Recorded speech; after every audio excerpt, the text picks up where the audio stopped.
அது மட்டும் இல்லை, ஒரு பொருளை ஒரு முறை யூஸ் பண்ணிட்டோம்னு வச்சுங்க, ஈவன் நம்ம தண்ணி குடிக்கிறோம், குழந்தைங்க தண்ணி குடிக்கிறாங்கன்னா அதுக்கப்புறம் அந்த பொருளை வந்து மறுபடியும் யூஸ் பண்ண முடியாது, ஒரு மாதிரி பிசு பிசுன்னு இருக்கும் இல்லையா? கண்டிப்பாக அதை விம் போட்டு தேய்ச்சி தான் ஆகணும்.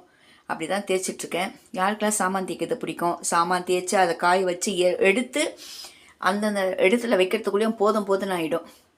இப்போ அப்படி தான் தேய்ச்சிட்ருக்கேன். சரிங்களா? யாருக்கெல்லாம் பிடிக்கும் சாமான் தேய்க்கிறது எனக்கு சொல்லுங்கள்.